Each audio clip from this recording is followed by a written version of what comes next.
Hello everyone, tech P S സിയുടെ പുതിയൊരു വീഡിയോയിലേക്ക് എല്ലാ ഉദ്യോഗാർത്ഥികൾക്കും സ്വാഗതം. Assistant engineer in Kerala water authority exam 2026 September 16 നടക്കാനിരിക്കുകയാണ്.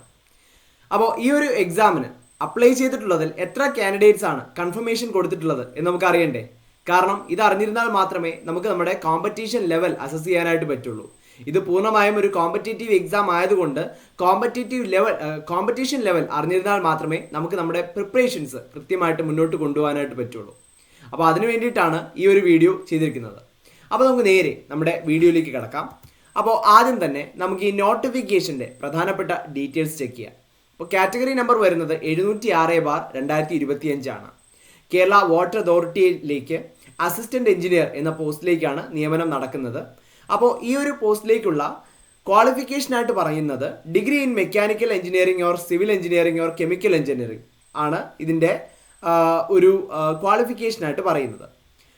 Number of applicants നോക്കുകയാണെങ്കിൽ 30,222 ആപ്ലിക്കൻസ് ആണ് ഉണ്ടായിരുന്നത്. അതിൽ കൺഫർമേഷൻ കൊടുത്ത ആപ്ലിക്കൻസിൻ്റെ എണ്ണം 21,047 പേർ മാത്രമാണ്. അപ്പോൾ അതിൽ തന്നെ എത്ര പേര് അപ്ലൈ ചെയ്തു എന്ന് നോക്കുക, അതിൽ എത്ര പേര് കൺഫർമേഷൻ കൊടുത്തു എന്ന് നോക്കുക. അപ്പോൾ ആ ഒരു നമ്പറിൽ തന്നെ വലിയൊരു വേരിയേഷനാണ് വന്നിട്ടുള്ളത് അല്ലേ? യെസ്. അപ്പോൾ അങ്ങനെയാണെങ്കിൽ നമുക്ക് അത്രയും ചാൻസ് കൂടുകയാണ്, നമുക്ക് ആ ഒരു പോസ്റ്റിലേക്ക് എത്താനുള്ള ചാൻസ് അത്രയും കൂടുകയാണ്. അത് നമുക്ക് എങ്ങനെയാണെന്ന് ഡീറ്റെയിൽഡ് ആയിട്ട് ചെക്ക് ചെയ്യാം. ഡേറ്റ് ഓഫ് എക്സാം നമ്മൾ നേരത്തെ പറഞ്ഞതുപോലെ 16/9/2026 സെപ്റ്റംബർ 16 വെനസ്ഡേ ആണ് എക്സാം തീയതി വരുന്നത്. അതും ഒന്ന് ശ്രദ്ധിക്കുക. ഓക്കെ, ഇനി നമുക്ക് ഇതേ പോസ്റ്റിലേക്ക് നടന്ന ലാസ്റ്റ് അഡ്വൈസിൻ്റെ കുറച്ച് ഡീറ്റെയിൽസ് നോക്കാം. അപ്പോൾ അന്ന് നോട്ടിഫിക്കേഷൻ വന്നത് 2022 കാറ്റഗറി നമ്പർ 137/2022 ആയിരുന്നു.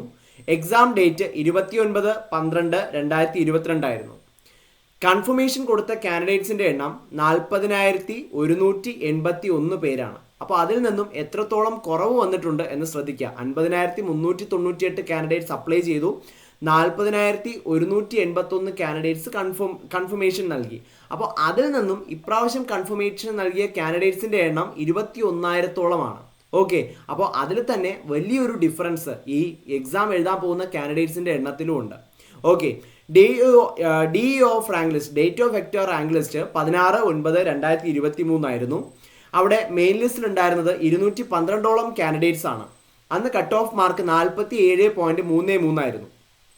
OMR എക്സാമിന് ലഭിച്ച മാക്സിമം മാർക്ക് 69.33. ഇൻ്റർവ്യൂവിന് ലഭിച്ച maximum mark 13. Date of last advice നമ്മൾ ചെക്ക് ചെയ്യുകയാണെങ്കിൽ 2026 ജൂൺ 8 അവസാന അഡ്വൈസ് നടന്നിട്ടുള്ളത്. ഇതുവരെ 180-ഓളം അഡ്വൈസുകളാണ് ഈ ഒരു റാങ്ക് ലിസ്റ്റിൽ നിന്നും നടന്നിട്ടുള്ളത്. റാങ്ക് ലിസ്റ്റിൻ്റെ സ്റ്റേറ്റസ് പരിശോധിക്കുകയാണെങ്കിൽ റാങ്ക് ലിസ്റ്റ് എക്സ്പയർ ആവുന്നത് 2026 സെപ്റ്റംബർ 15. അപ്പോൾ ഈ ഒരു റാങ്ക് ലിസ്റ്റ് ഇപ്പോഴും ലൈവ് ആണ് എന്നുള്ളൊരു കാര്യം കൂടെ ശ്രദ്ധിക്കുക.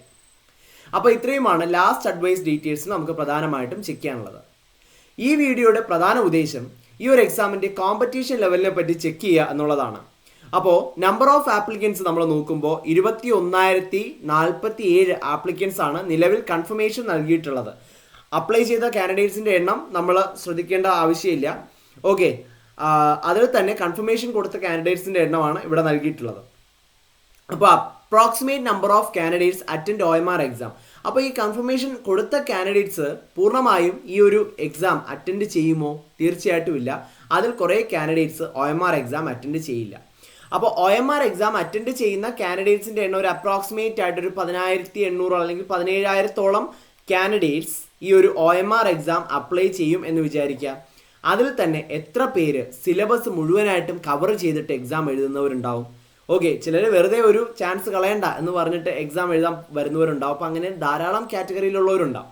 ഓക്കെ, അതിൽ തന്നെ പൂർണ്ണമായിട്ടുള്ള സിലബസ് പൂർണ്ണമായിട്ടും കവർ ചെയ്ത ഉദ്യോഗാർത്ഥികളുടെ എണ്ണം വളരെ ചുരുക്കമായിരിക്കും. അത് നമുക്ക് എങ്ങനെ പോയാലും മാക്സിമം ഒരു 6,000-ഓളം കാൻഡിഡേറ്റ്സ് ഉണ്ടാവും. അതിൽ തന്നെ എത്ര പേര് പൂർണ്ണമായിട്ട് സിലബസും കവർ ചെയ്ത് പ്രോപ്പറായിട്ട് റിവിഷനും ചെയ്തിട്ട് വന്നിട്ടുണ്ടാവും? കാരണം ഇതൊരു കോമ്പറ്റേറ്റീവ് എക്സാം ആണ്. സിലബസ് കവർ ചെയ്തു എന്നതുകൊണ്ട് മാത്രം നമുക്ക് ഉയർന്ന റാങ്കിലേക്ക് എത്താനായിട്ട് സാധിക്കില്ല. ഓക്കെ, അവിടെ റിവിഷൻ നമ്മൾ പ്രോപ്പറായിട്ട് റിവിഷൻ ചെയ്തിരിക്കണം, നമ്മൾ മോക്ക് ടെസ്റ്റുകൾ അറ്റൻഡ് ചെയ്തിരിക്കണം, ക്വസ്റ്റ്യൻസ് പ്രാക്ടീസ് ചെയ്തിരിക്കണം. അങ്ങനെയുള്ള ധാരാളം ലെവൽസ് ഉണ്ട്. ഓക്കെ, അപ്പോൾ അത് പ്രധാനമാണ്. അപ്പോൾ അതിൽ പൂർണ്ണമായ സിലബസ് കവറേജും റിവിഷനും കഴിഞ്ഞു വന്ന ഉദ്യോഗാർത്ഥികളുടെ എണ്ണം ഏകദേശം 3000-ഓളം കാൻഡിഡേറ്റ്സ് ആണെന്ന് നമുക്ക് ഏകദേശം ഒരു കണക്ക് എടുക്കാം. അങ്ങനെയാണെങ്കിൽ അതിൽ തന്നെ എത്ര പേര് പൂർണ്ണമായ സിലബസ് കവറേജും റിവിഷനും മോക്ക് ടെസ്റ്റും കഴിഞ്ഞ് വന്നിട്ടുള്ളവരുണ്ടാവും? അപ്പോൾ അവരുടെ എണ്ണം ഏകദേശം 2000-ഓളം എടുക്കാം.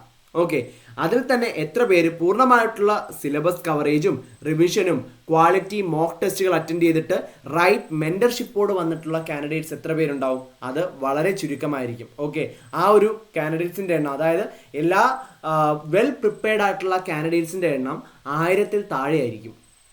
അതിൽ നിന്നും നമുക്ക് ഈ ഒരു റാങ്ക് ലിസ്റ്റിലൂടെ മാക്സിമം ഒരു 150-ഓളം അഡ്വൈസുകൾ, ഒരു അപ്രോക്സിമേറ്റ് നമ്പർ ഓഫ് അഡ്വൈസുകൾ നോക്കുകയാണെങ്കിൽ ഏകദേശം 150-ഓളം അഡ്വൈസുകൾ ഈ ഒരു റാങ്ക് ലിസ്റ്റിൽ നിന്ന് നടക്കും എന്ന് തന്നെ വിചാരിക്കുക. അപ്പോൾ 1000-ൽ താഴെ വരുന്ന ആ ഒരു ചെറിയ കാൻഡിഡേറ്റ്സിനോട് മത്സരിച്ച് ഈ 180-ൽ ഒരാളായിട്ട് മാറുക എന്നുള്ളത് വളരെ ബുദ്ധിമുട്ടുള്ള ഒരു കാര്യമൊന്നുമല്ല. നമ്മൾ ആപ്ലിക്കൻസിൻ്റെ എണ്ണം വെച്ചിട്ടാണ് കൂടുതൽ നമ്മൾ കോമ്പറ്റീഷൻ ലെവൽ ചെക്ക് ചെയ്യുന്നത്. പക്ഷേ ആക്ച്വലി അങ്ങനെയല്ല.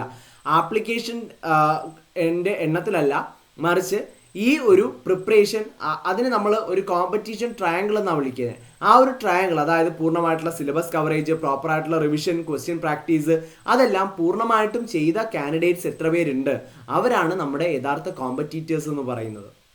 ഓക്കെ, അപ്പോൾ അവരോട് മത്സരിച്ചാണ് നമ്മൾ റാങ്ക് ലിസ്റ്റിൽ ഇടം നേടേണ്ടത്. അപ്പോൾ ഇതാണ് ശരിക്കുമുള്ള കോമ്പറ്റീഷൻ ലെവൽ.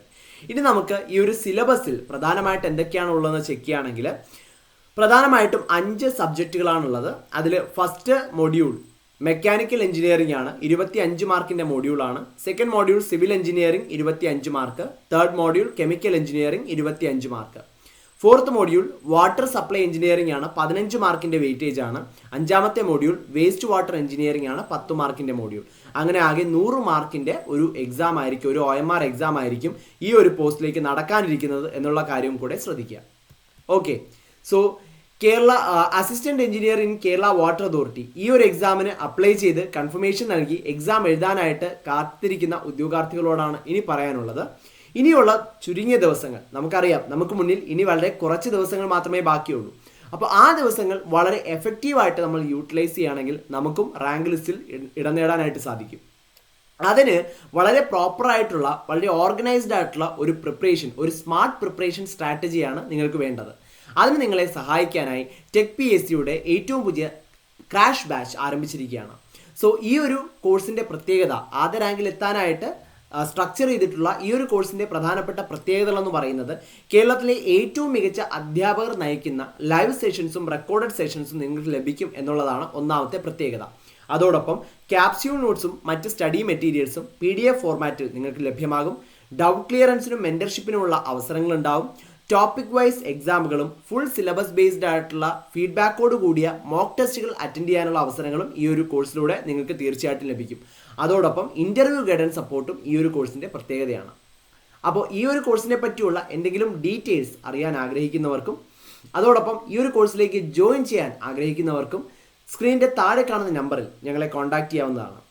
സോ ഈ ഒരു പരീക്ഷയ്ക്ക് തയ്യാറെടുക്കുന്ന എല്ലാ ഉദ്യോഗാർത്ഥികൾക്കും ടെക് PSCയുടെ വിജയാശംസകളും അറിയിക്കുകയാണ്. Thank you.